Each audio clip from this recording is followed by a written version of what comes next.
important event, the launch of the FIP-UNESCO UNITWIN Centre for Excellence for the European region.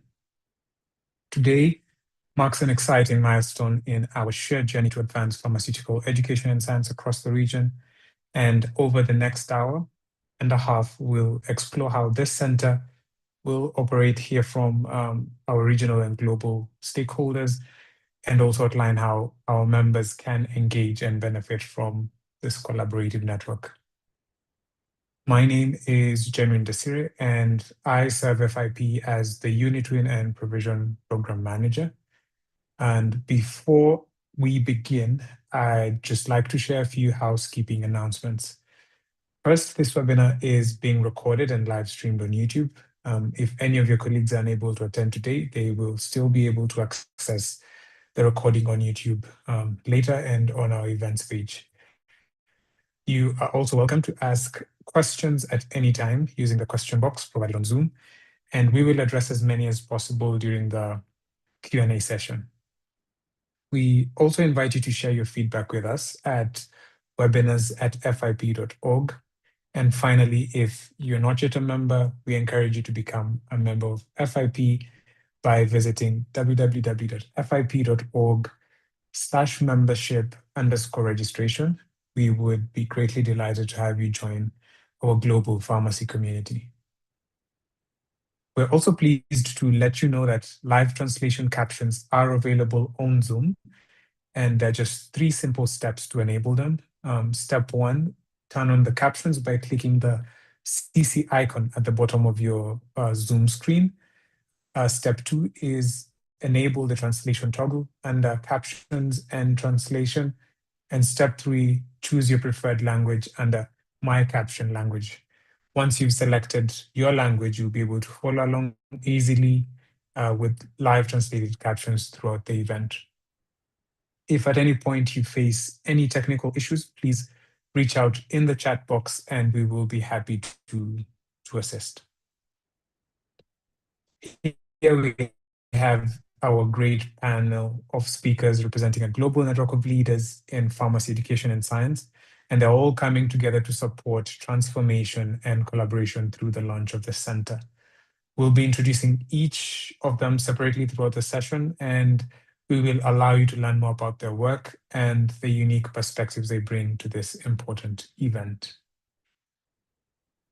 On to the event objectives. So by the end of the session, we expect that you'll be able to explain the purpose, vision, and strategic priorities of the new Center for Excellence in the European region. Secondly is we hope that you'll be able to identify the key challenges, emerging needs, and priority actions for the European region, of course, drawing on insights from data from FIP.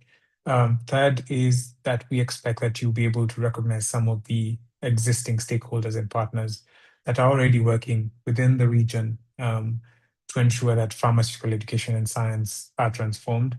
And then finally, we hope that you will understand some next practical steps for engaging with the center and contributing to regional initiatives that this center will prioritize.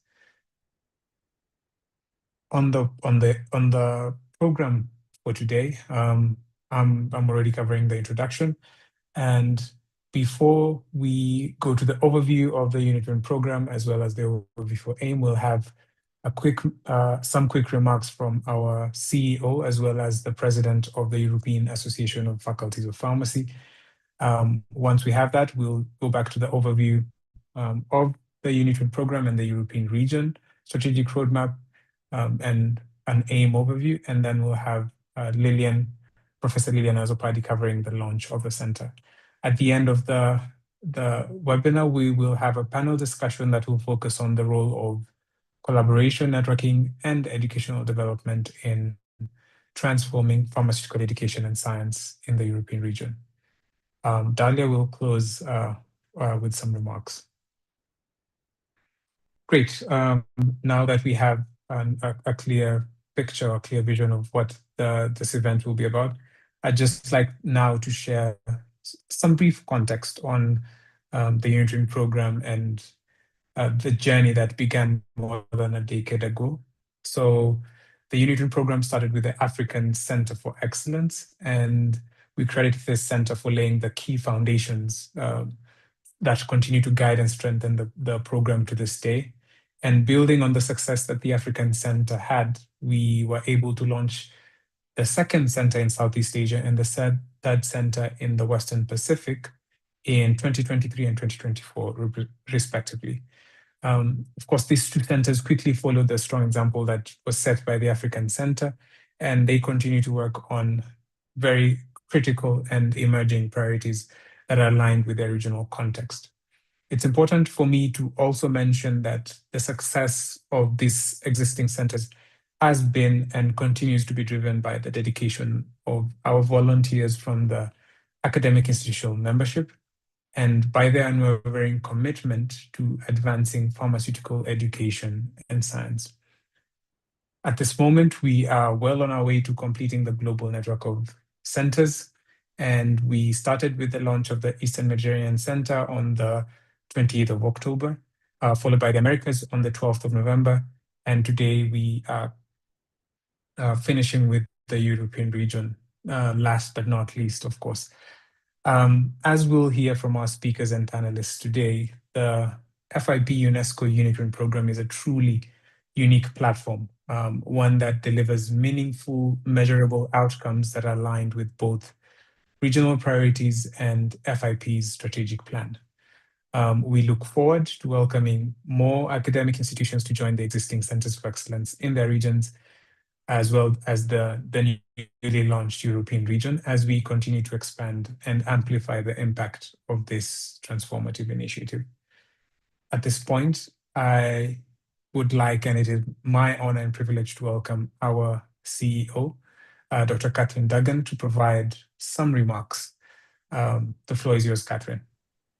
An honor to follow you. Thank you so much, Genuine. Welcome, everybody. Greetings. I'm Catherine Duggan, as Genuine has mentioned, CEO of the International Pharmaceutical Federation, FIP. It's my great pleasure to welcome you as we mark a significant milestone in the pharmaceutical education and science. Today, we launch the FIP-UNESCO UNITWIN Centre for Excellence in the European region, a moment that reflects years of shared commitment and collaboration, and one that is very dear to my heart. In a previous life, it feels like I was an academic in this region. A growing global network, the UNITWIN programme has been a remarkable journey. As the only global pharmacy body with this relationship to UNESCO, yes, no other professional body has such a relationship. We began, as Genuine mentioned, with our first centre in Africa, responding to a challenge laid down by the WHO Human Resources for Health, and supporting and championing our educators and scientists in Africa, across Africa. We've witnessed the profound benefits of creating platforms where universities twin together, exchange knowledge, adapt pharmaceutical education and science to the emerging regional needs. Since then, we've expanded strategically: Southeast Asia in October 2023, Western Pacific in May last year, Eastern Mediterranean in October, and the Americas last month. Each centre brings academic institutions together to work collectively on pharmacy, education and science. And today, Europe joins this transformative network. So you may ask, why Europe? Why now? Well, across Europe, collectively, we face a defining moment for pharmaceutical education and science. And this requires urgent transformation, sharing, learning, and networking. Study programmes must align with evolving national and EU competency requirements. Critical gaps exist in digital health, artificial intelligence, and advocacy frameworks. Inconsistencies persist in experiential learning and competency expectations. And there's limited collaboration between academia and clinical practice, and variation which hinders progress. Pharmaceutical production skills are declining.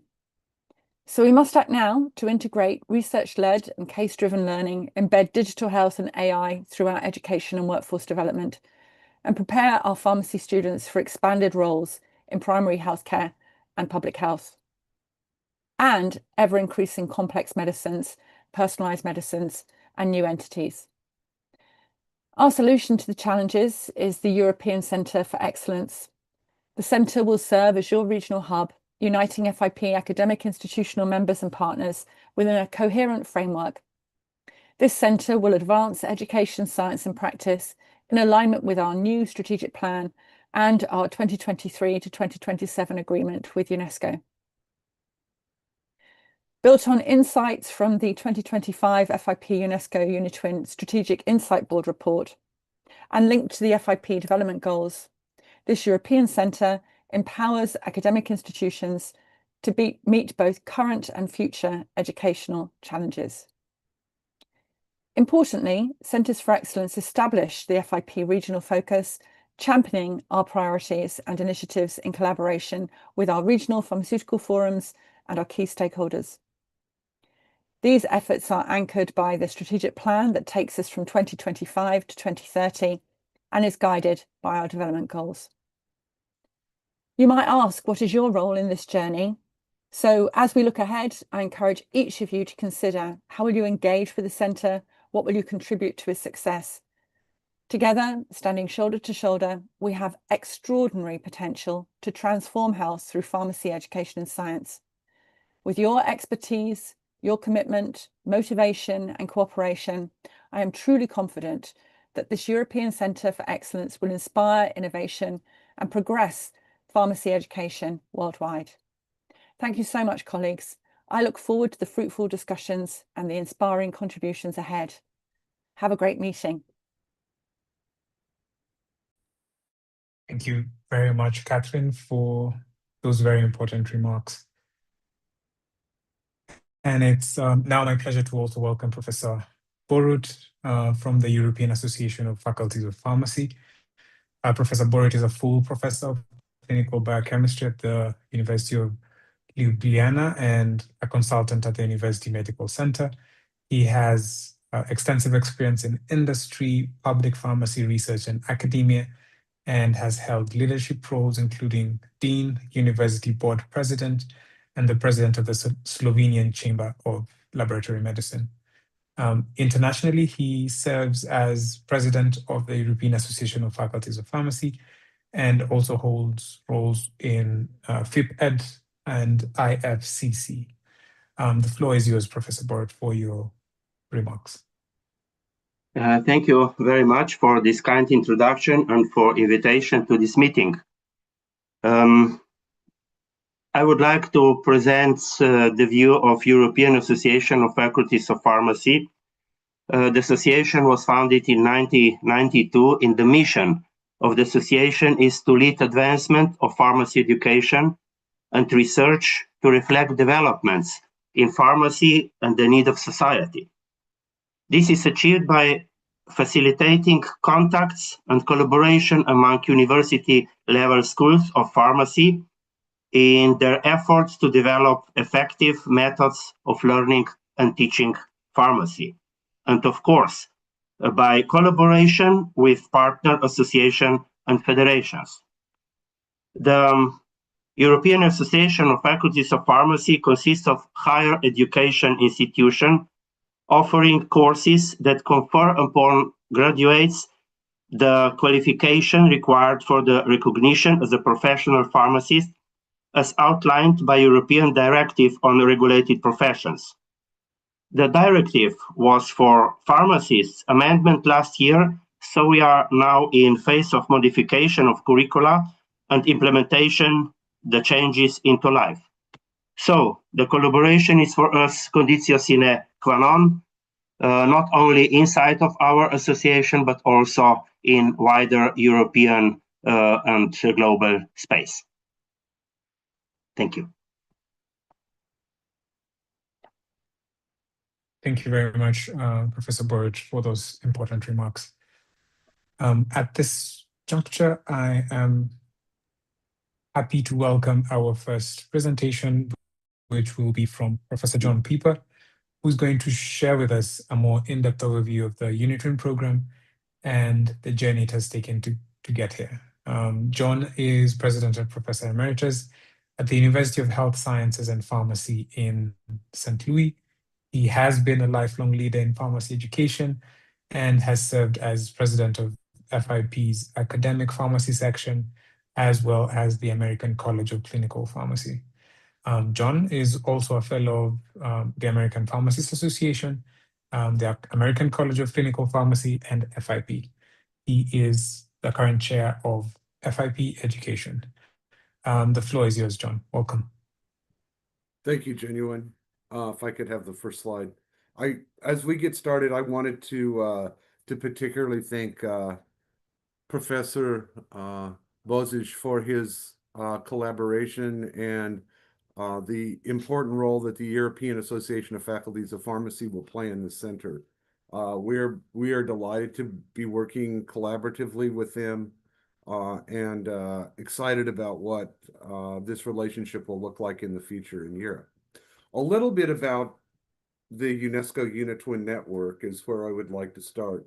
As Dr. Duggan presented, this is a unique collaboration between the FIP and UNESCO. In fact, we are the only health professional group that has this relationship with UNESCO. So what is UNESCO?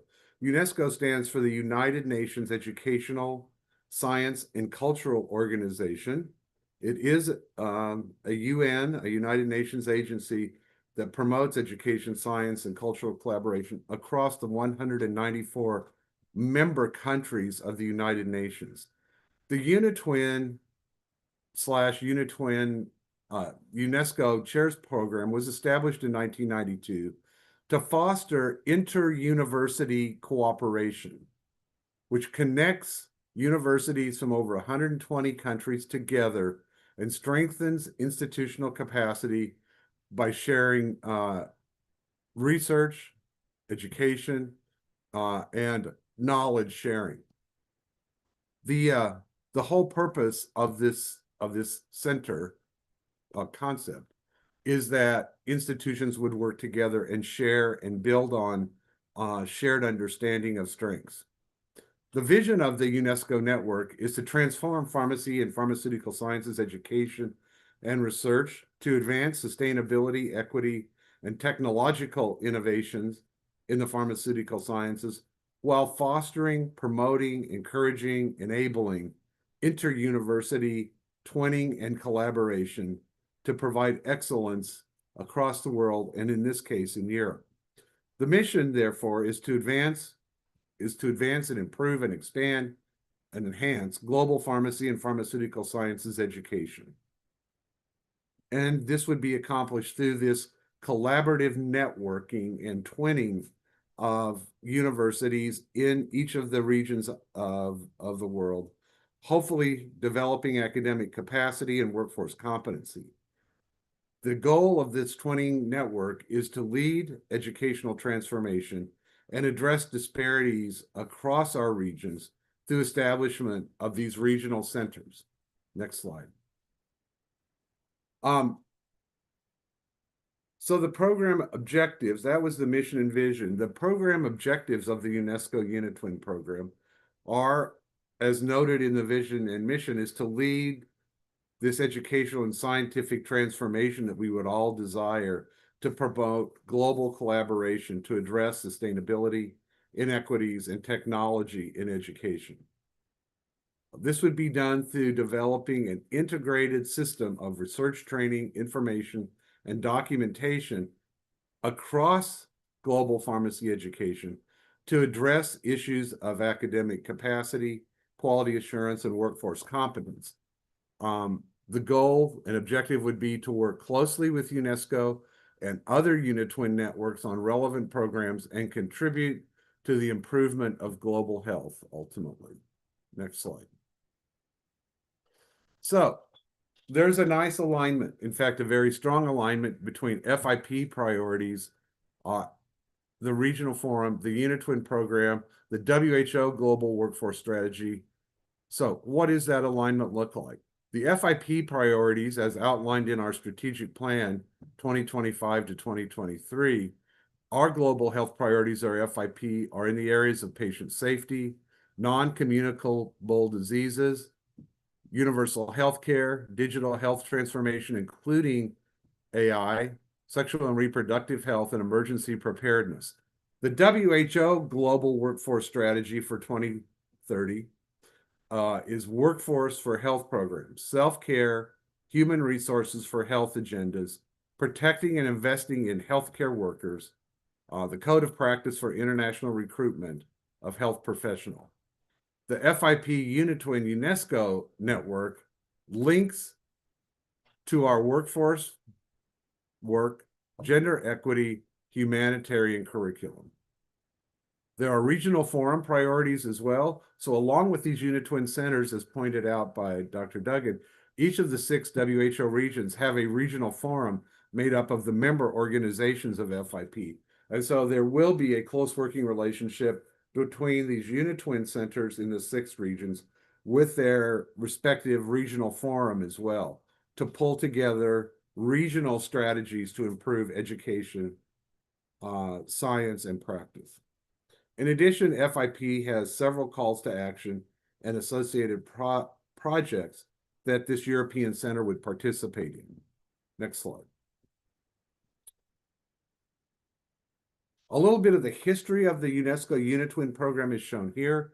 As noted earlier, the first center was established in Africa with the African Center for Excellence.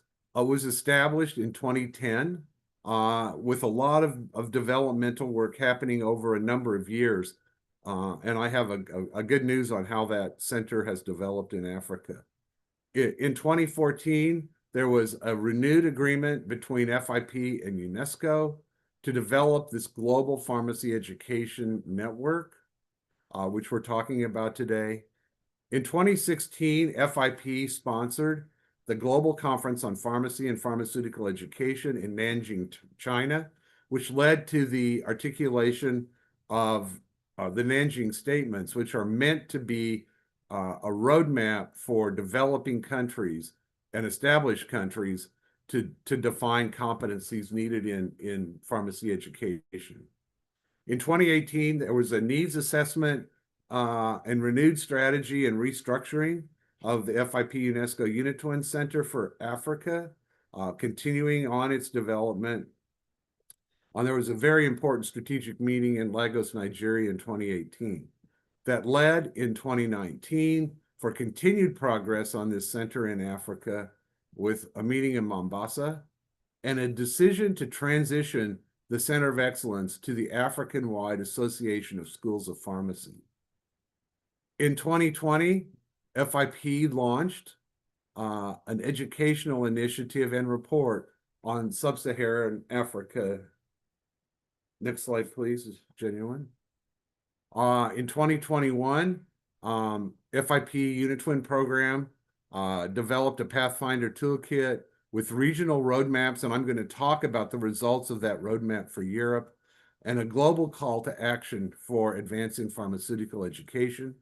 Also in 2021, these regional workshops were held, as I said, and we're going to review the findings for that data from Europe. In 2022, the FIP toolkit for addressing inequities in pharmacy education was launched, and a task force was set up to continue the development of an African Association of Schools of Pharmacy. In 2023, the UNESCO UNITWIN agreement was renewed with FIP with the priorities that we've talked about, including to launch UNITWIN Centers of Excellence across all 6 WHO regions, to implement regional roadmaps, and to establish the African Association of Pharmacy Schools. Also in 2023, in the fall, we launched the UNITWIN Center of Excellence for Southeast Asia. In 2024, the UNITWIN Center of Excellence in the Western Pacific was launched, and the FIP Global Competency Framework was validated for Southeast Asia. In addition, in 2024, UNITWIN Strategy Group and key governance structure for the UNITWIN program was developed. And this year and beyond, we have planned and delivered a regional roadmap in alignment with broad FIP goals and launched the remaining centers in the Eastern Mediterranean, the Americas, and now today in Europe. Next slide. So what were the findings of that insight board in the European region in 2021? Those areas of focus that were identified included three developmental goals and objectives. Those three were FIP Development Goal 13, which is policy development, with the objective being to develop policies that respond to the expanding and emerging scope of pharmacy and pharmacy education. The action for that was to develop or co-create national and or regional policy interventions and statements through scanning of the horizon and supporting clinical transformation and pharmaceutical outcomes research, to provide tools and opportunities on how institutions can support the empowerment of academic staff around this issue of advocacy and policy development. The second objective was under competency development, which was to develop competency frameworks responding to the expanding scope of pharmacy in Europe. And the action item here was hosting an expanding scope of pharmacy and pharmaceutical sciences in the European region workshops led by academic institutions. The third objective was to integrate digital skills and competencies into initial and continuing professional education. The action here was to develop and establish a working group in collaboration with FIP Technology Forum and EAFP, including IT, industry, digital health, and experts outside of pharmacy, to identify basic and advanced competencies and skills for pharmacists and pharmaceutical sciences in this emerging area of digital health. Next slide. So what are the challenges and opportunities in the European region? The Insight Board, which was made up of practitioners, scientists, and educators from Europe, identified key challenges as aligning study programs with national and EU competency requirements, which Professor Bozach identified earlier, to address gaps in digital health, AI, and advocacy frameworks, to address inconsistent experiential training and competency expectations across Europe, to assist in addressing limited academia clinical practice collaboration, and to address the decline in pharmaceutical production skills in the region. Next slide. So the emerging needs that came from identifying these challenges was to integrate research-led and case-driven learning, to prepare students for primary care and expanded pharmacy roles in communities, to embed AI and digital health in curricula and workforce development, to identify opportunities for early interprofessional collaboration and leadership training with other health professionals, to strengthen student engagement in research, and to enhance regional and national networking and collaboration. And again, in collaboration with the EAFP to meet this need. You can access this report at the www.fip.org address that's shown on this slide, and I think it's really good learning. So in wrapping up, thank you very much for allowing me to do this introductory set of comments, and I look forward to our conversation. Next slide. Thank you so much, John, for that very insightful overview of the UNITWIN program, and of course the vision for the Center for Excellence in the European region. Each Center for Excellence is, of course, built on the foundation of academic institutions that are dedicated to advancing pharmaceutical education and science in their regions. These institutions, of course, are part of FIP's academic institutional membership, or AIM, which provides a gateway to join these regional centers. To tell us more about AIM benefits, AIM membership and its benefits, and to launch the Center for Excellence in the European region, I'm delighted to welcome Professor Lilian Azzopardi, Lillian is a professor and head of department of pharmacy at the University of Malta, and she's also the chair of the faculty's doctoral committee. Professor Zopadi has led major developments in pharmacy education globally and has also co-chaired the working group that developed the FIP Nanjing statements. She currently serves as the chair of FIP AIM Advisory Committee. Welcome, Lillian. Thank you, Genuine, for the introduction, and it's a pleasure to be on this platform. Of course, this time is closer to home, being the European Centre of Excellence. And as already announced, I'd like to go through what AIM membership is and what it really means to the College of Pharmacy.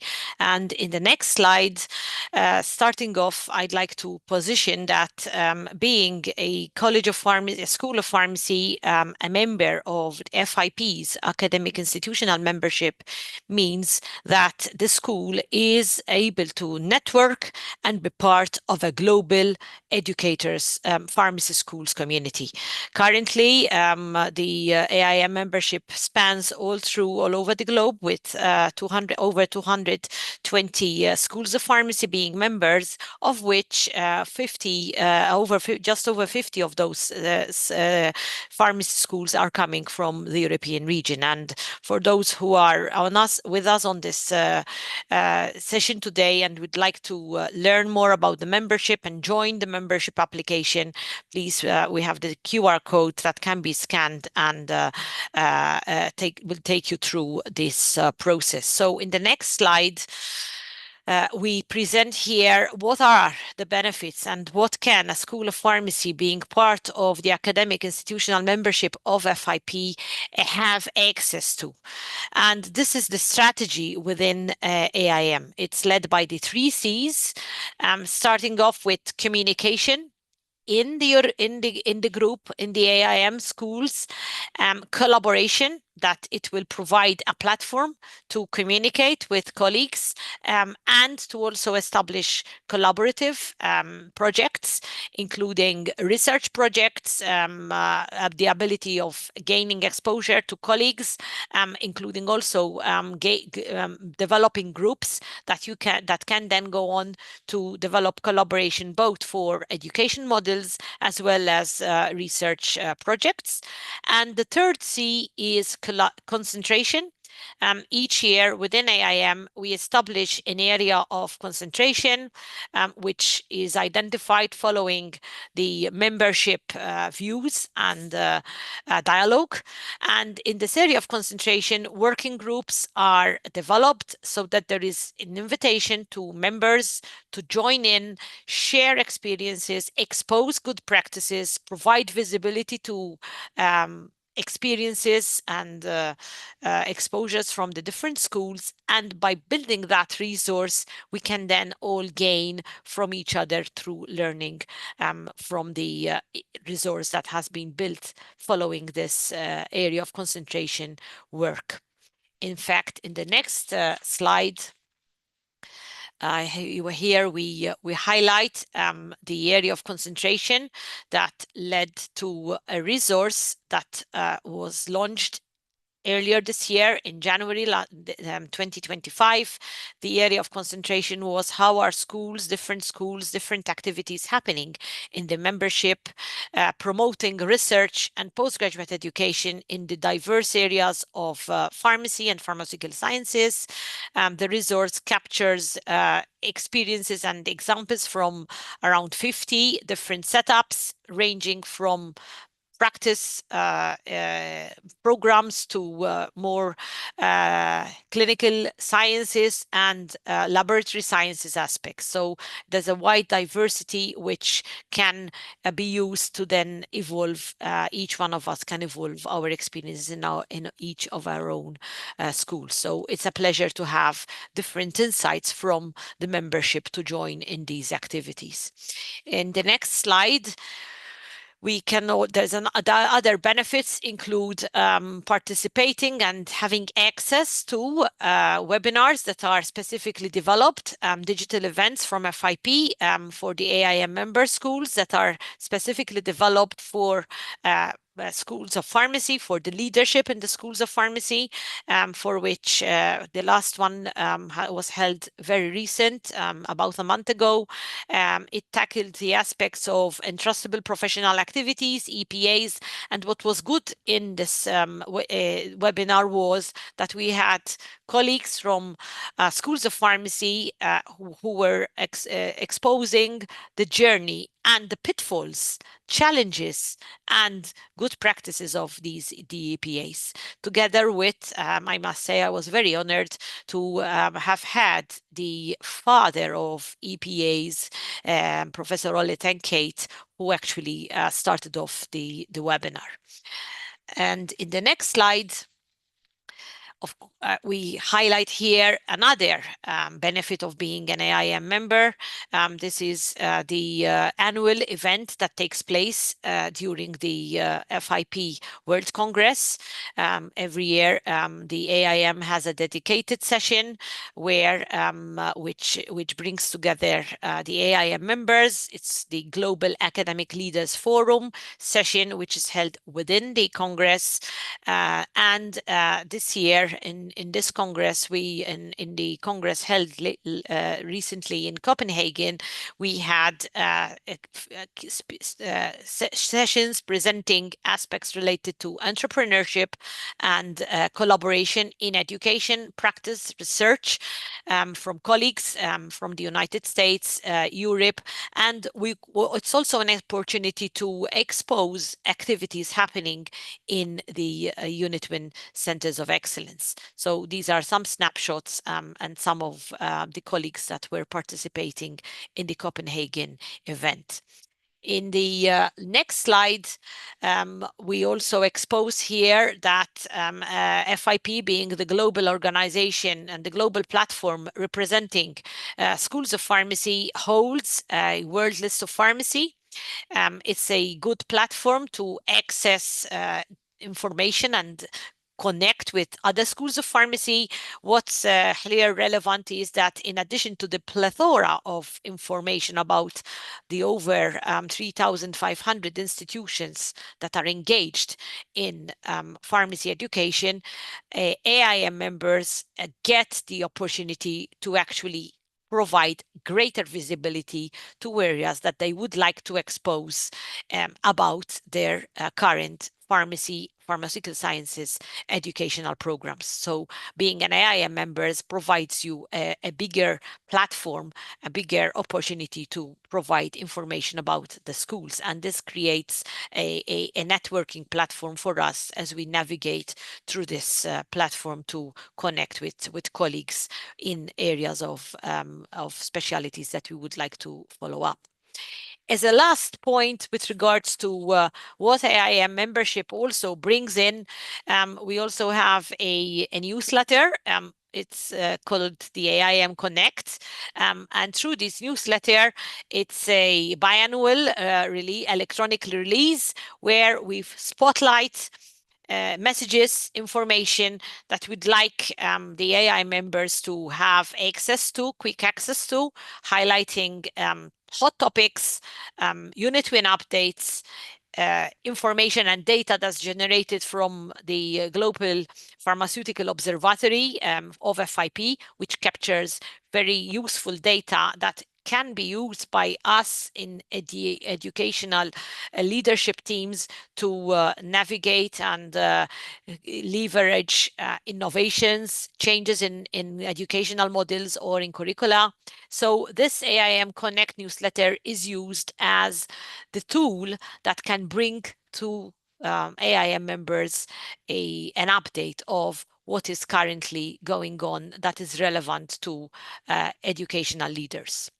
And with that, of course, I do hope and look forward to network and collaborate with you together with, there's an advisory group that leads the AIM network, and together with my colleagues on the advisory group, I look forward to engage with as many of you as possible, because this is how we can all reflect and help and join together to network and transform education and research, and that is relevant specifically for the European region, but also at the global platform.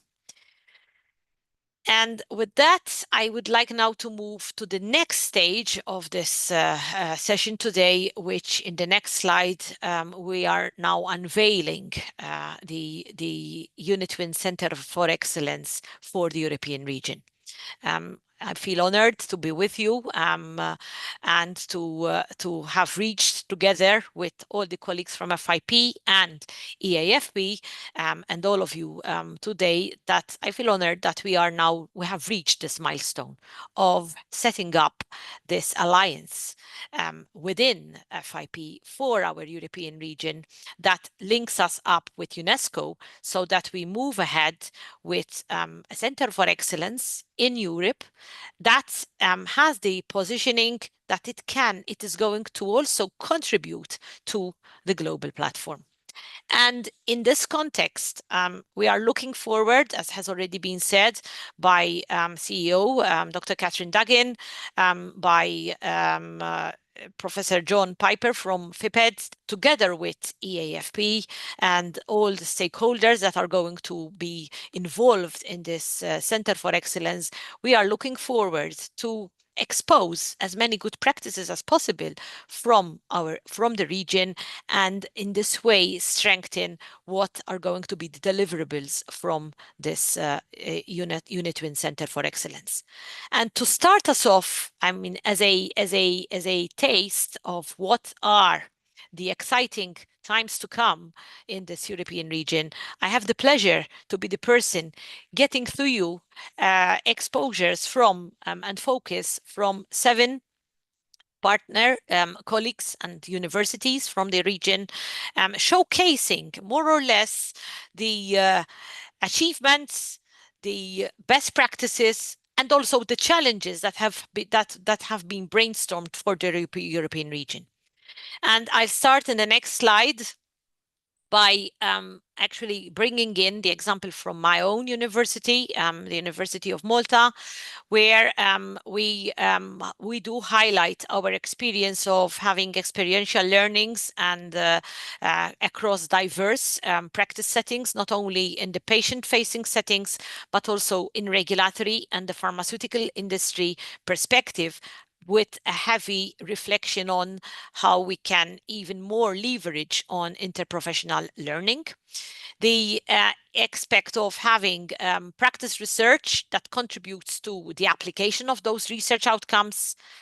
The contribution by being together in this center, the contribution that together at a European and global platform, we can be part of a global capacity building exercise to provide professional empowerment and focus on the importance of having a patient-centric processes for patient safety embedded in our educational models, including by providing reflections, education, and research opportunities in pharmaceutical regulatory sciences. And moving on to another example coming from Spain, at the University of Granada, we can identify that here we have exposure of having the integration of digital learning tools and how these digital learning tools can strengthen the competency developments, also including another example of a school of pharmacy where research and innovation is built in on interdisciplinary clusters. And again, we do find that in the University of Granada, there's an emphasis on breaking silos and breaking silos at a regional level and a global level through internationalization. In the next example, colleagues from the Faculty of Pharmacy of the University of Zagreb, from Croatia. We can see the highlight and the bringing into the table of looking at modernization of the teaching modalities that we can be looking at, the digital transformation, and again the emphasis on an international visibility and the global context. And I highlight here and the point made by the colleagues from Croatia that it's also important that we are also strengthening connections not only with the educational and academic group and the teaching sites, but also with policymakers.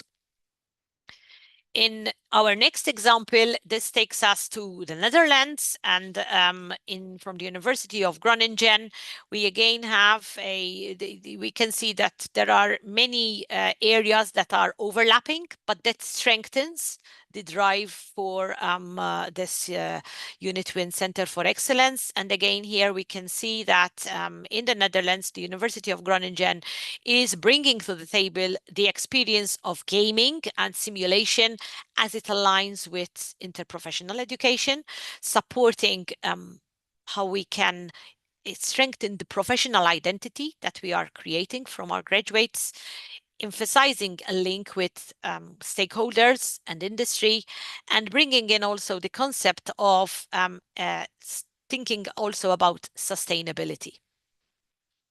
The next highlight comes from Vilnius University from Lithuania, which also confirms the aspects mentioned earlier, highlighting simulation, soft skills, professional identity, and what's also the keyword here is the multidisciplinary proficiency that needs to be put in as an area of reflection to support a transformation that leads not only to the digital health world, but now also as we are navigating AI in education, practice, and how it impacts real-world evidence.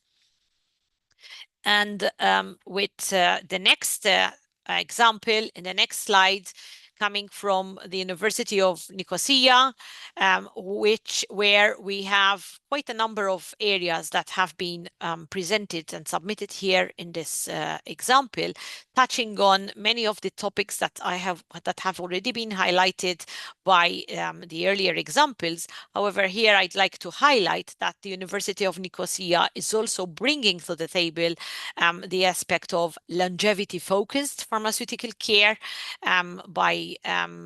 through both research and education. So bringing in now the concept of healthy aging, preventive and personalized competency development, together with aspects of cross-border collaborations, as well as research that has an impact, an implementation aspect, and also an element of entrepreneurship and commercialization.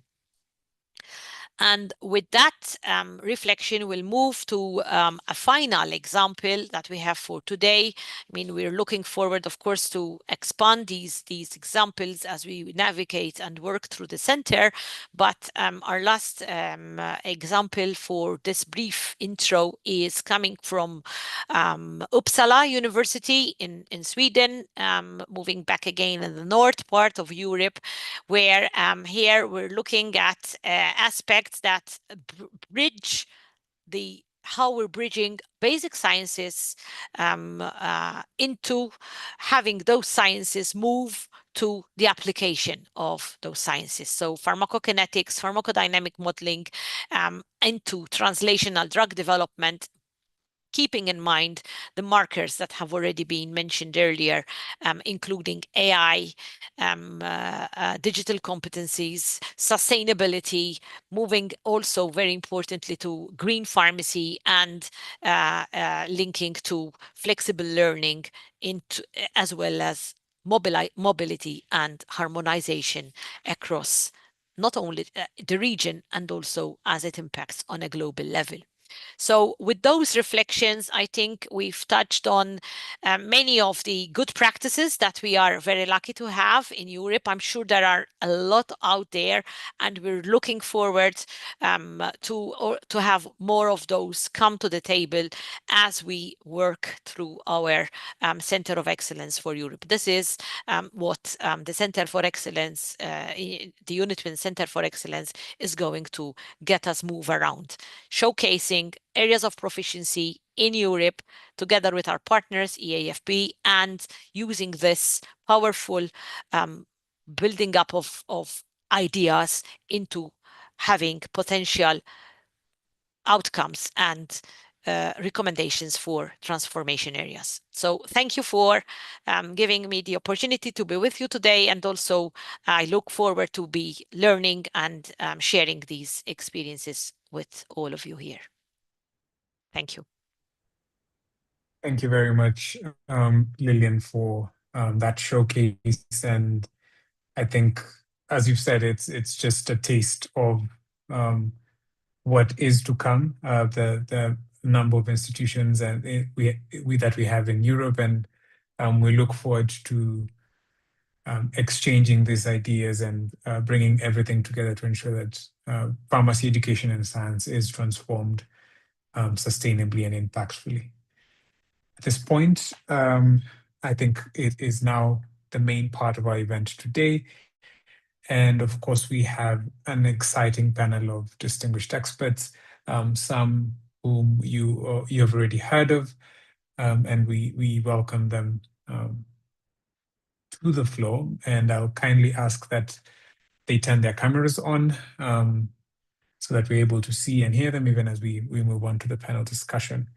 I would also encourage all our participants to share any questions that they may have in the Q&A box.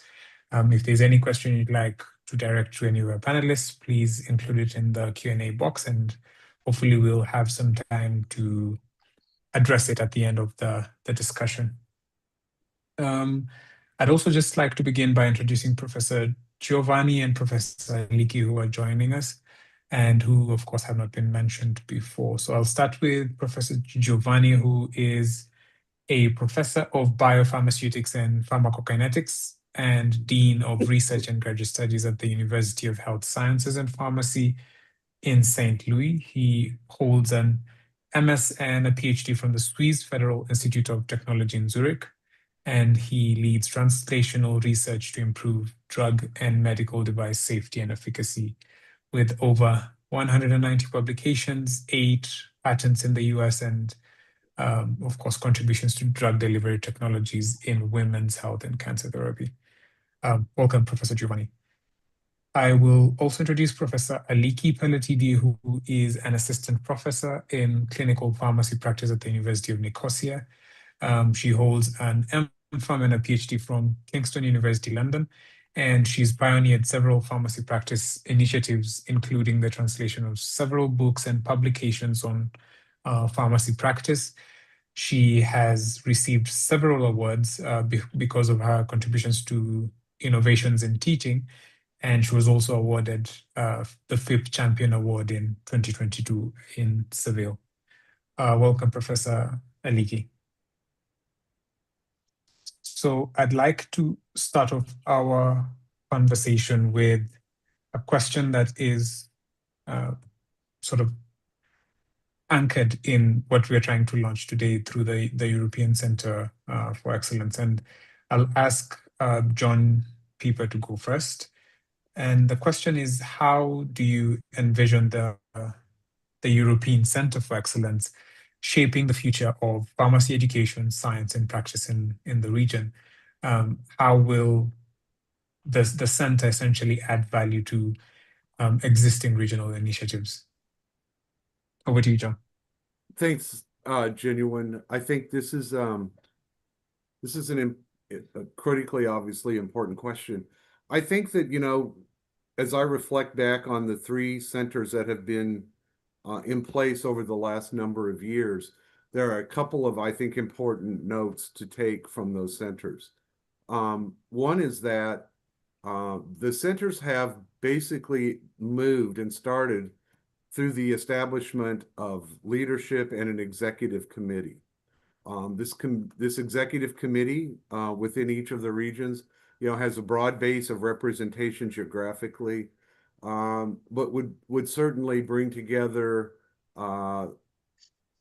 leadership from the European Association of Faculties of Pharmacy, would bring together leadership from other components of research and education across the European region.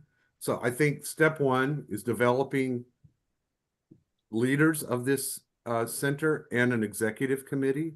That group would be hopefully able to pull together a consensus on what priorities the center ought to focus on initially, and maybe more longer term objectives. I think, there's already a starting point, which are the Insight Board results, which suggest some areas potentially to focus on. But I think each of the centers have their own flavor of what the priorities are, and those need to be determined by those individuals on an executive committee and by those pharmaceutical institutions in that region. They need to come together and say, these are things we can work on.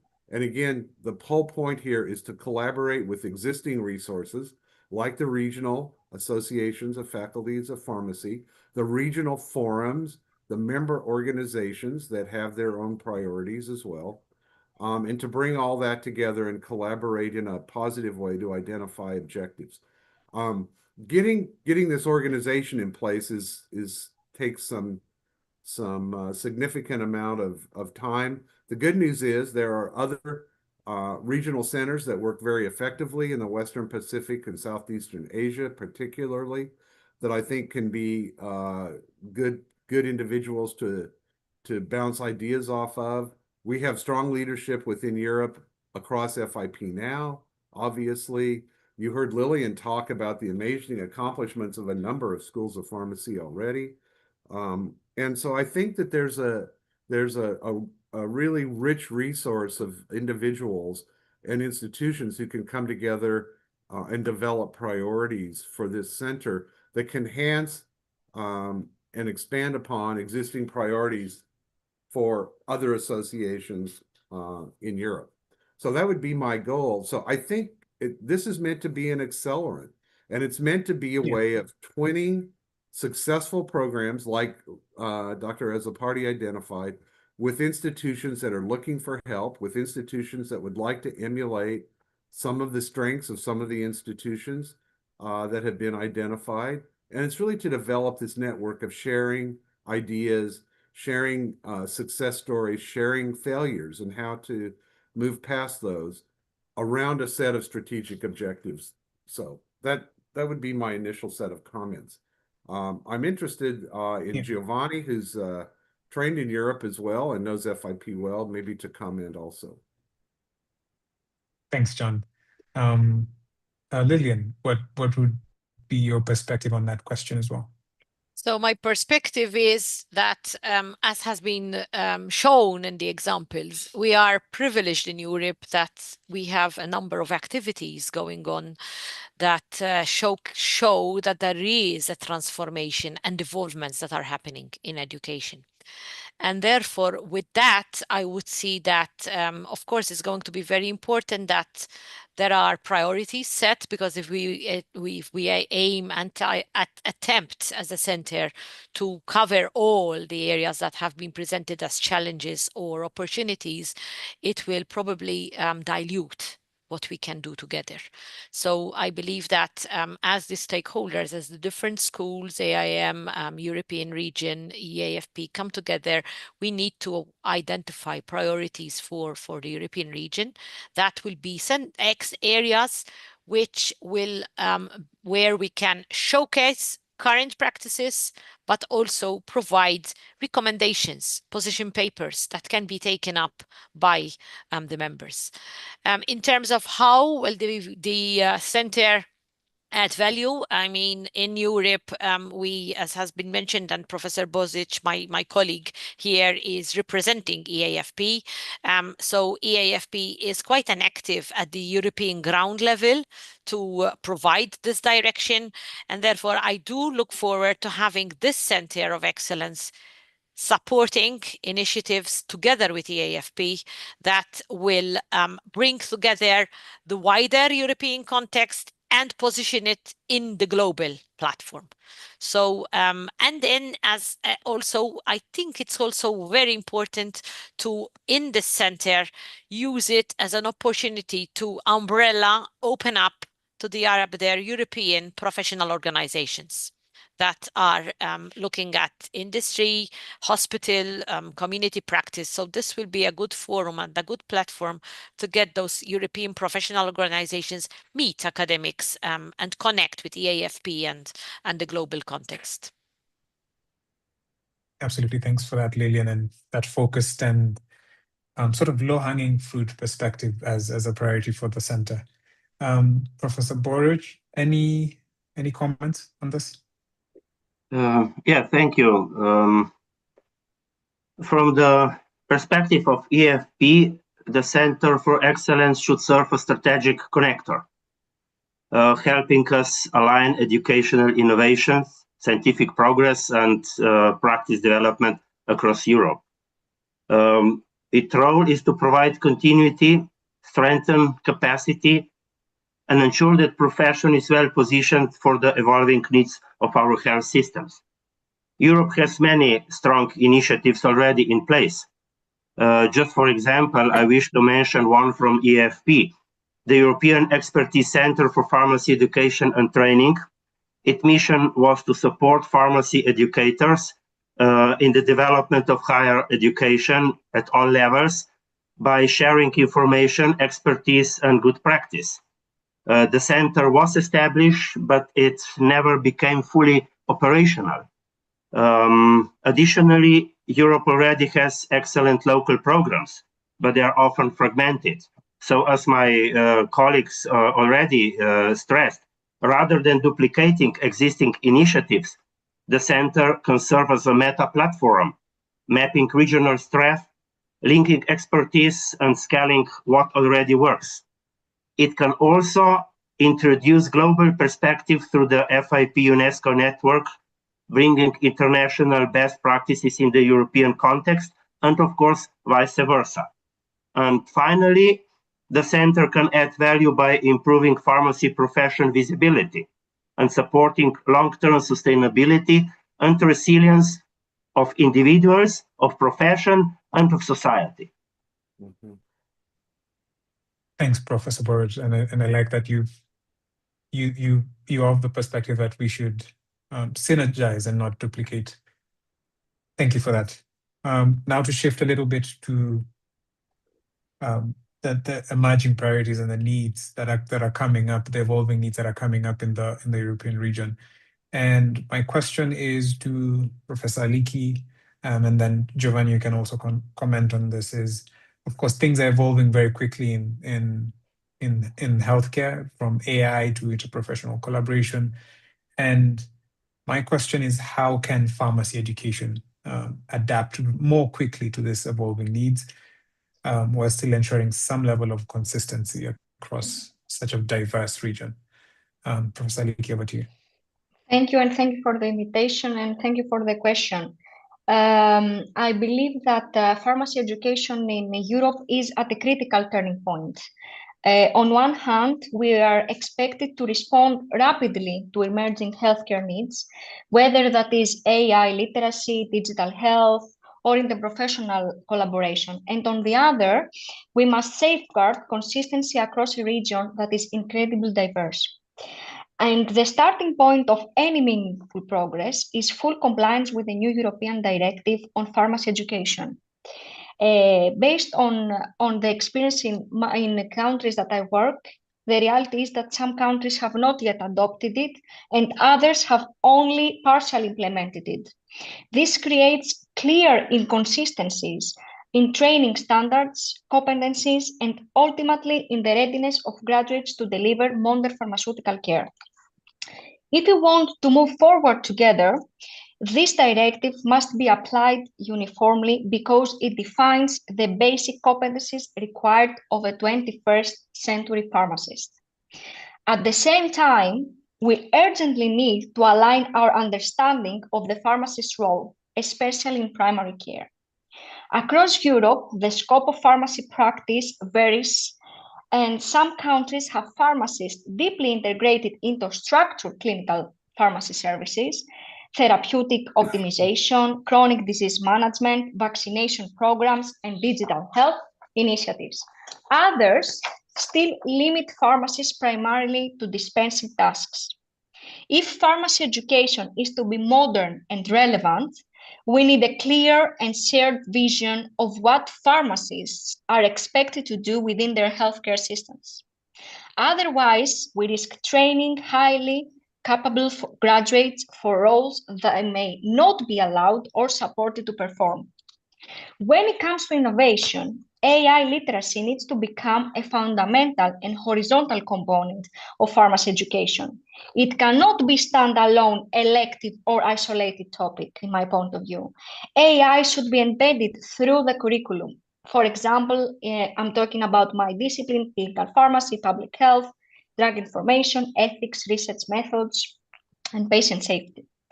Embedding AI in this way allows universities to update content quickly each year as technologies evolve, without undergoing a complete curriculum redesign every time. Similarly, interprofessional collaboration needs to become a standard expectation, not an optional add-on. If pharmacists are to practice effectively within multidisciplinary teams, then students must learn with, from, and about other healthcare professions through simulations, shared clinical cases, and even virtual OSCEs. Europe's diversity actually becomes an asset here because students can experience different models of care and see how pharmacies contribute across various systems.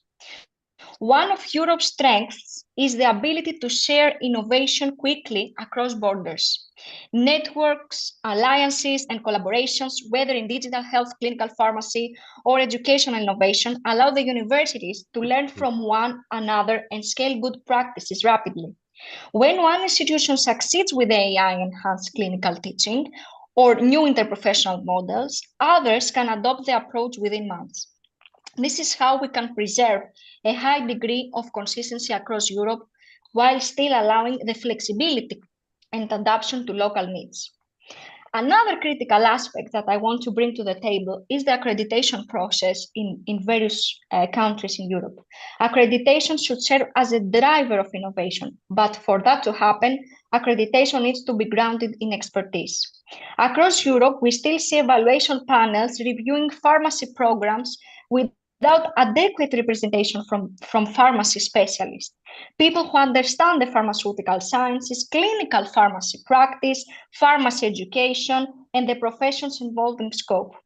If we want accreditation to support progress rather than delay it, then all countries in Europe must ensure that accreditation panels include experts who truly know pharmacy and all its disciplines. Only then can we assure quality while also encouraging innovation. Finally, none of these efforts can succeed if we work in isolation. We need much closer collaboration with pharmaceutical associations, regulatory authorities, community and hospital pharmacists, and importantly, with patients and patients' organizations. Patients must be active partners in shaping modern pharmacy education because their needs and their lived experiences are central to defining what high-quality pharmaceutical care looks like today. So, to conclude, the way forward is clear. Full adoption of the European directive, a shared and modern vision of the pharmacist's role, deep collaboration with professional bodies and patients, accreditation processes led by true pharmacy experts, and continuous innovation in digital and interprofessional learning. If we commit to these principles, Europe can deliver pharmacy education that is modern, future-proof, and harmonized across borders, creating a workforce truly prepared for the healthcare challenges ahead. Yep. Thank you so much, Professor Aliki. And I think you have said it best. That's exactly the justification for why we need a region-wide platform to address most of those issues and to implement some of those ideas.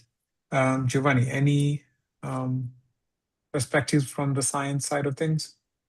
Well, I want to congratulate Aliki for really staking out the goals and objectives for the next 20 years for European pharmacy. So there's enough that we can aim for. I think what I want to address a little bit is how to implement those things, because change is hard, and particularly coming out of a European background, I know that a lot of the universities have a very proud history of in their scientific roots, and let it go from certain areas is hard. And I think what is something that needs to be considered in order to make change is people have to understand there's a need to start a stop list, which means you can't just add on to a curriculum that is already pretty full and overwhelm our students. You have to decide what do you want to stop and add on new areas. And I think that's really hard. The other question is, do you want to practice as a pharmacist at the level of what your license allows you, or at the level of your education? And I think this is like the chicken egg problem, where education can really advance practice at the national level because you can demonstrate the value to the policymakers. Unless you can demonstrate value, and you can use scientific methods, pharmacoeconomics, and all the other areas that are available to demonstrate the value of pharmaceutical services that are in the education programs embedded and allow students to perform and contribute in a positive way to the health of the population. And those are the areas where people have to really decide, and there needs to be priorities, as Lillian said. But my own experience is you can't add on and add on and add on and believe that students going to be able to perform at all these new levels the same way as they are.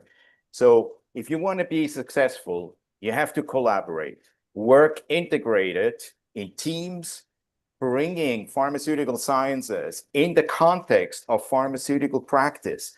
You can hit two birds with one stone, and that's going to be the success of the future. And I think the center will be a galvanizing opportunity for new ideas, examples that are out there, so nobody has to reinvent the wheel.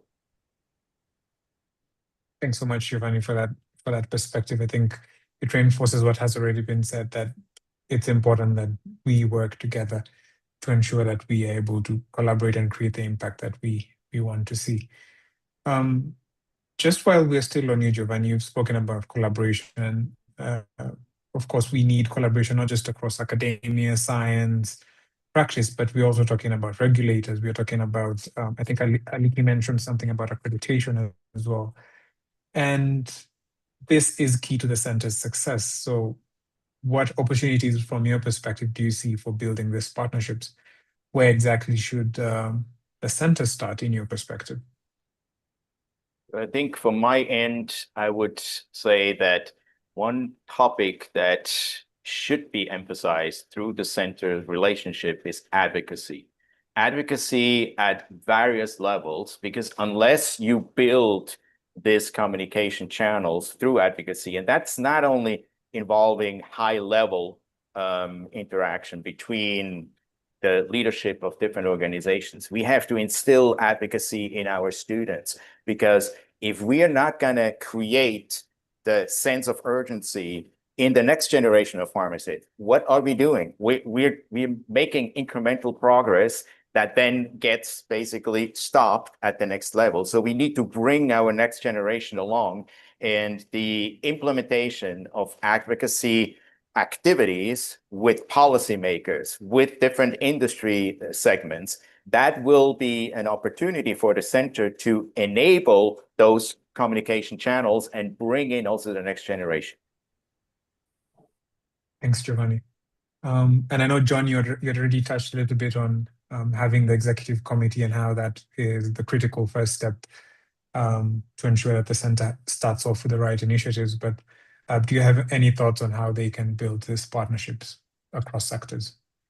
Well, you know, I think it's I think setting the priorities is job one, and I do think that, you know, clearly that these panelists who are here, Lillian, Professor Bozic, Professor Aliki, these are talented people, and you know they need to provide, you know, kind of important guideposts. And as I mentioned earlier, I think, you know, working in the Western Pacific versus Southeast Asia versus the Americas versus Eastern Mediterranean, these regions all have very different, you know, needs, different capabilities, different challenges. And I think there are some shared challenges. I think this whole thing, you know, I think Giovanni hits it right on advocacy. There are huge issues, for example, in Central and South America around pharmacy education and regulatory agencies. And there's great diversity in what pharmacists are, even how they're defined, what they can do, what their practice looks like, even within, you know, the Central and South America compared to North America, huge differences. And so that calls and really highlights the need for, you know, developing a strategic roadmap. I think you guys have done a really nice job of outlining some initial steps, and you're blessed with Lillian and Aliki and Professor Borud here, who I think they've benefited from listening, and they have benefited, I think, richly the people who are online hearing about approaches for the future in Europe. And I think they're exciting times, and I think that I encourage you to continue to work collaboratively to identify and really grow the impact of pharmacy and pharmacists in Europe. Thanks, John. Any thoughts, Professor Borg? Yes, it was already said that strong collaboration is essential. A practical starting point would be to bring together different partners, practitioners, educators, researchers, regulators, industry. This can be done around shared priorities, such as workforce needs, digital transformation, advanced practice. Early pilot projects could help establish trust among partners.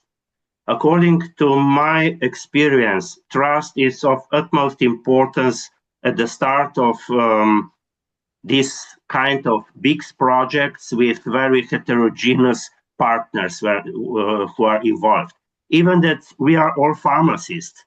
Few years ago, EFP made some questionnaire about how different pharmacists feel pharmacy. And we found quite important differences, even that we have all the same roots through our professional life. We look more to our narrow profession competencies. So some kind of trust is very important from the very beginning. And yeah, starting with targeted, well-defined pilot activities may be the most effective way to build confidence on the one way and demonstrate the impact of this approach on the other side. Absolutely. I agree with you 100%. Great. Again, now shifting a little bit to some of the examples that we've had on national successes and how there is need for despite the disparities across the region, that pharmacy education needs to adapt to this EU directive. What lessons do you think can be drawn from this national reforms, and how can we find a way as a center for excellence in Europe to adopt this across different perspectives? I'll start with you, Aliki, and due to the interest of time, I'll ask that you keep it brief, and then we can go to Lillian as well for the same Perfect, perspective. thank you. So here I will present two examples, the examples of the pharmacy first in the UK and the competency alignment work in Croatia. We can draw two very clear lessons that are relevant for the rest of Europe. The first lesson comes from the UK. When a country clearly defines the pharmacist's role in primary care and provides the right infrastructure, clinical pathways, digital access, and national endorsement, pharmacists can very quickly become effective first contact providers. Pharmacy First shows that expanding advanced services does not require a complete redesign of the health system. What it does require is clarity, support, and a shared understanding of what pharmacists are authorized and trusted to do. Countries that still have only traditional dispensing models can use this as a practical template. Start with focused, well-defined services that address real pressure in the system, such as minor ailment management or urgent supply, and build from there. The second lesson comes from Croatia, where reform took place not by launching new services immediately, but by building the competency foundation that makes those services sustainable. Croatia adopted the FIP Global Competency Framework to reflect its national context, cultural factors, and practice realities. This created a structured, evidence-based roadmap for what pharmacists need to know and be able to do in community and hospital settings. Their experience shows other countries, especially those where clinical pharmacy is still emerging, that you can begin by developing a robust national competency framework that aligns education, practice, and continuing development. Once the workforce has a shared competency base, service reform becomes much easier. However, we also have to recognize that in several European countries, one country that I come from, programs is slowed by traditional hierarchical structures in healthcare, where pharmacists are not always seen as equal partners in patient-facing care. If we want to adapt successful reforms across Europe, we must address this reality.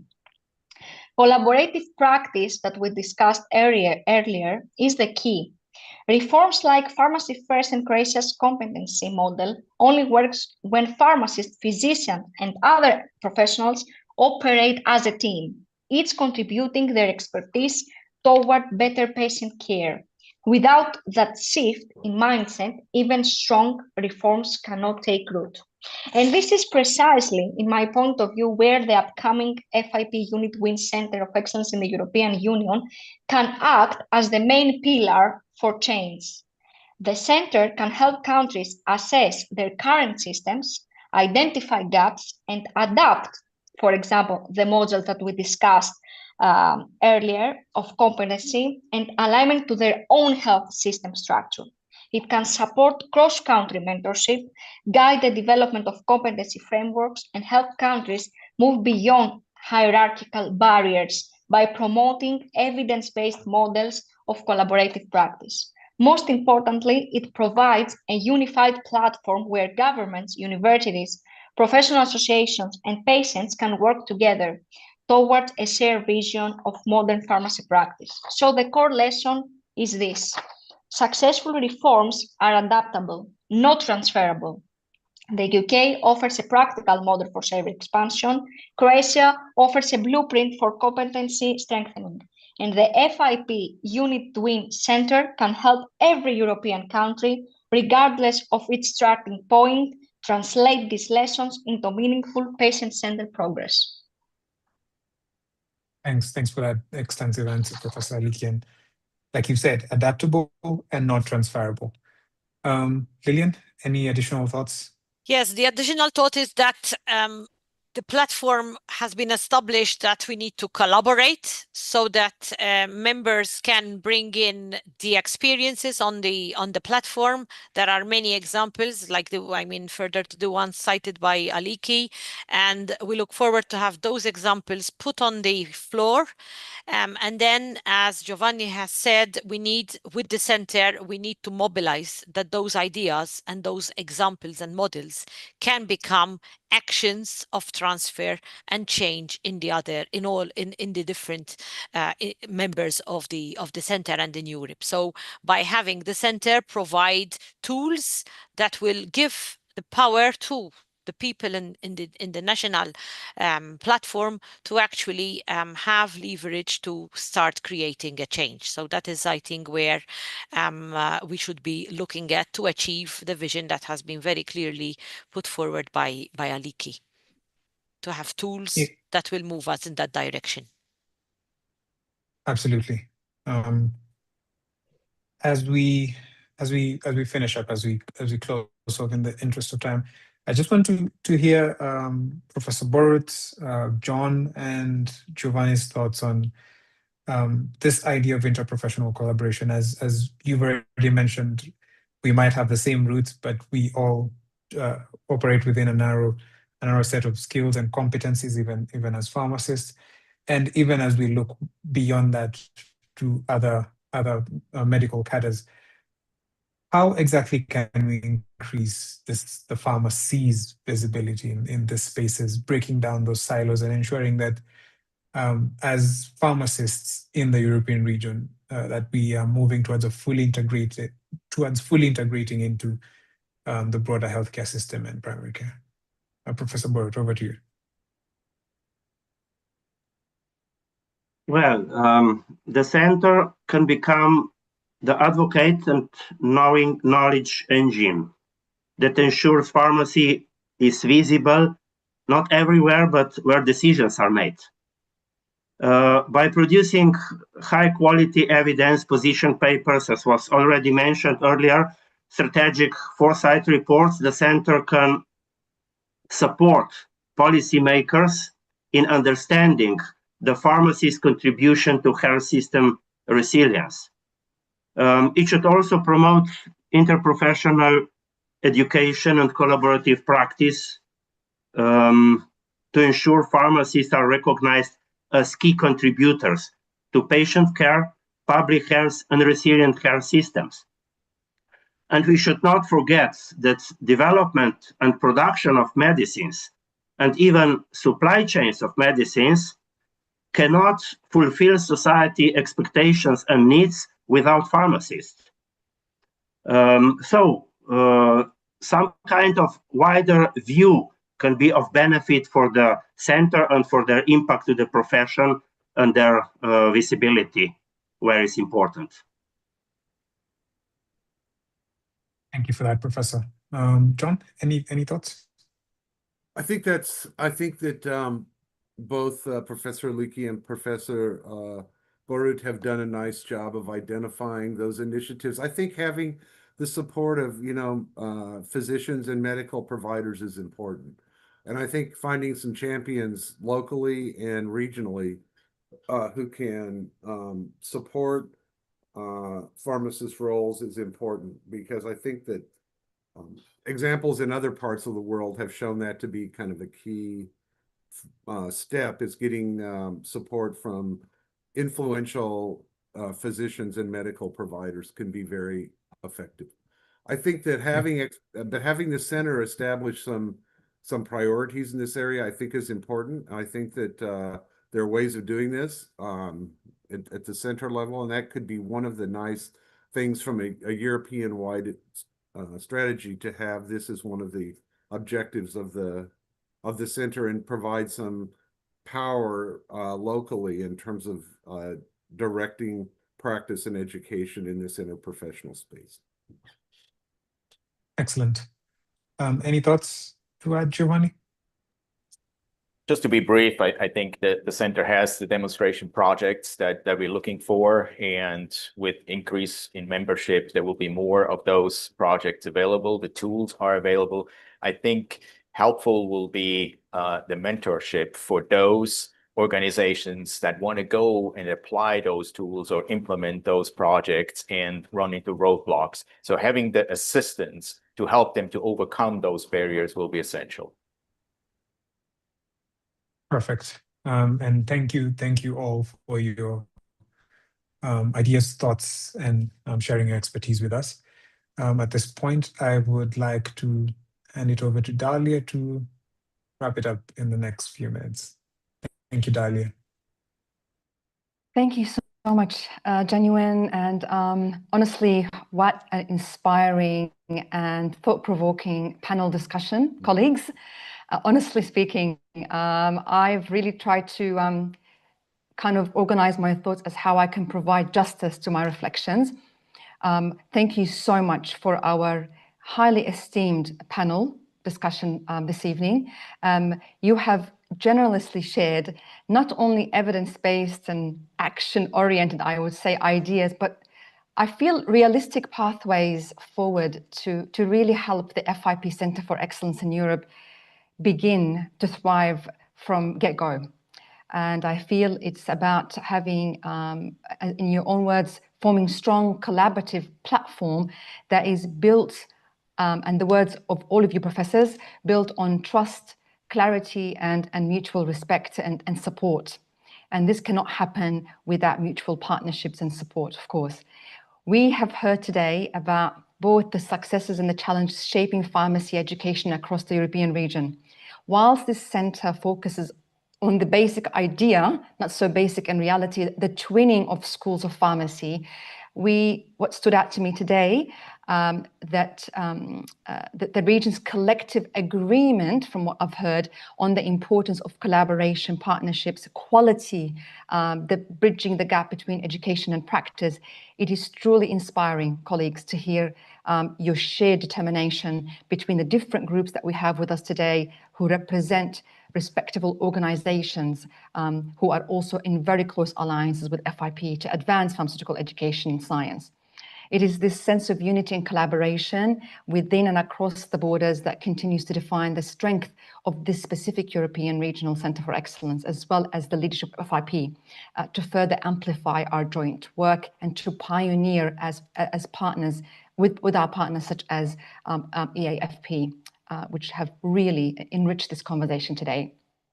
Professor Lilian highlighted the ongoing strong activities in the region, while also reminding us of the importance of concentrating on priority areas to avoid diluting efforts that are essential for setting a clear pathway towards excellence. And you, Professor Borut, also provided evidence of the region's strengths, emphasizing the value of unifying and synergizing, again, our actions rather than duplicating them, which is super important and also is the way FIP works. Professor Aliki, you have really provided a beautiful roadmap already. You spoke about the rapid pace of change and progress in the region, the need for alignment in our understanding of the pharmacist's role in primary care, including the associated training, the competencies. You also noted the importance of guidance on integrating these components effectively. You emphasized that AI is no longer a standalone concept. It must be embedded across all educational content. And Professor Giovanni also emphasized this. Professional development opportunities are essential, and accreditation processes should support innovation, and they cannot it cannot be a standalone concept anymore. Never delay it, or otherwise it will be implemented in isolation from it. Professor Giovanni also added on the importance of implementing these changes and the importance of a stop list on what no longer serves learners, our pharmacy students, and the addition of new forward-looking areas. He stressed that education has the power to advance practice and demonstrate the value of pharmaceutical services when these concepts are fully integrated into programs. In Professor Giovanni's words, this Centre for Excellence is a real opportunity to galvanizing all of these ideas and enabling meaningful approaches for Europe. At the heart of the Centre's work is advocacy, I think the word for tonight, at all levels, to create a sense of urgency in the next generation of pharmacists with what the profession needs to fulfill at our national, regional, and global levels to address our emerging health needs. We all agree in principle that this Centre for Excellence is a pillar of change. And I really want to thank you again for all your insights, because I feel that your reflections are not just reflections. I feel that they are a combination for a recipe to action on our goals for this region. So let us continue to support one another, share our innovations, and to ensure that pharmacy education in this region remains future-ready, globally connected, and locally relevant, a true pillar for change. Thanks a million. I hope that I have done justice to just providing some overarching reflections on the rich discussion we've just heard from our colleagues. Thank you, genuine. And thanks a million to all of our attendees that have stayed on the call with us patiently, but also obviously eagerly to learn about the position of the Centre for Excellence in the region. We have some announcement that we would like to share with you, and we are 4 minutes past the hour. Apologies for this. I'll run through this very quickly. To find out more about the FIP-UNESCO UNITWIN program, please do just scan the QR code or visit our website. Thank you. And to watch the recording of this event and any other FIP events, you're welcome to visit us at events.fip.org. If you're not a member of FIP, here is your chance to join the family. And we would welcome you to join our network, to collaborate, to contribute with your expertise in events, projects, insight boards. Do check out the membership benefits by visiting www.fip.org/join-FIP. We would like to also announce that the next FIP World Congress of Pharmacy and Pharmaceutical Sciences will be held in Montreal, Canada. And it will take place between the 30th of August and the 2nd of September with the overarching theme, One Health, One Pharmacy, Bridging Science, Practice and Education. How relevant to the mantra of the UNITWIN program. Thank you. And these are the sub-themes of the Congress. And here are some important announcements around abstract submissions. If you're interested, early registration as well, please do check it out on our website. And we would like to conclude by reminding you of supporting FIP's global campaign to advance and advocate for pharmacy, and that is our Think Health, Think Pharmacy campaign. You will see this all around our social media platforms, really endorsing the idea that wherever there is a health issue, wherever there is a medication or a medicine, there is always going to be a pharmacy or a pharmacist or a pharmaceutical scientist or an educator, and the list goes on. Thank you so much for being with us, and all the best to you moving forward with the Centre for Excellence. Congratulations, team. Congratulations to FIP and to all of our esteemed colleagues for supporting us in this journey thus far. Can't wait to see what the Centre for Excellence is going to embark.